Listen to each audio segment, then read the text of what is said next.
Subscribe कीजिए अशमास kitchen को और बेल आइकन को दबाइए सबसे पहले लेटेस्ट वीडियोस देखने के लिए।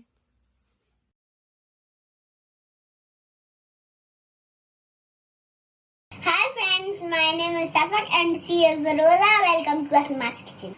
चने की भाजी बनाने के लिए हमने यहाँ आधा किलो चने की भाजी ली है। इसे अच्छी तरह तोड़कर और धोकर इसे हमने बारीक काट लिया है। बघार के लिए हमने यहाँ 8 से 10 लहसुन की कलियों को बारीक काट लिया है। 3 से 4 साबुत लाल मिर्च ली है। 1 टीस्पून कुटी हुई लाल मिर्च ली है। 1 टेबलस्पून अदरक और लहसुन का पेस्ट लिया है। इस पेस्ट से चने की भाजी में बहुत अच्छा टेस्ट आता है। नमक स्वाद के अनुसार लेंगे। 3 से 4 हरी मिर्च को हमने बारीक काट लिया है और 3 मीडियम साइज के टमाटरों को बारीक काट लिया है। भाजी बनाने के लिए तेल लेंगे। एक कढ़ाई में हम 2 टेबलस्पून के करीब तेल डालेंगे और इसी में ये कटा हुआ लहसुन को डाल देंगे।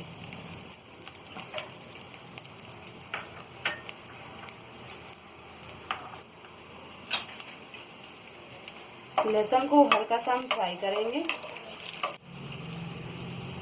तो लहसुन को हमने हल्का गुलाबी फ्राई कर लिया है। अब इसमें हम ये साबुत मिर्च को डाल देंगे। तो साबुत मिर्च को हमने 2 टुकड़ों में कर लिया है इस तरह। अब इसे भी हम डाल देंगे।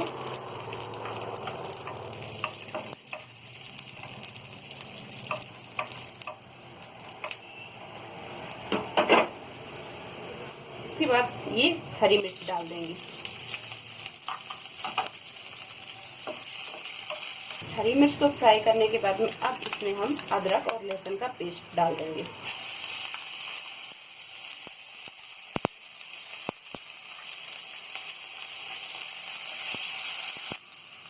अदरक और लहसुन को फ्राई करने के बाद में अब यहाँ पर हम ये कटे हुए टमाटर डाल देंगे।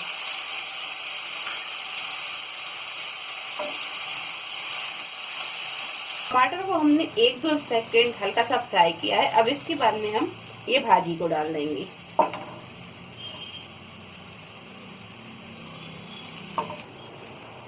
भाजी को डालने के बाद में अब इसमें हम ये कुटी हुई लाल मिर्च डाल देंगे। इसी में नमक डाल देंगे।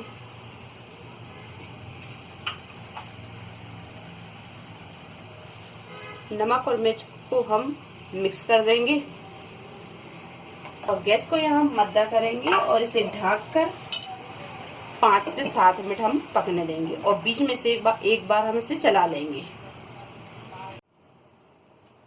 तो 5 मिनट ढक के पकाने के बाद में अब हम इसका ढक्कन हटा देंगे और गैस को हम यहाँ थोड़ा सा तेज कर लेंगे और तेज करके गैस को हम इसे थोड़ी थोड़ी देर में चलाती हुई इसका पानी सूखने तक हम इसे भून लेंगे।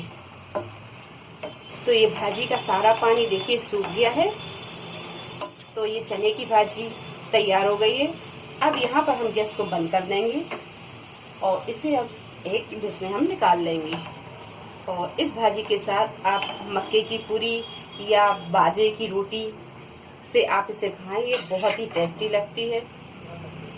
सादी पूरी से भी आप इसे खा सकते हैं। तो ये चने की भाजी अपनी तैयार हो गई है।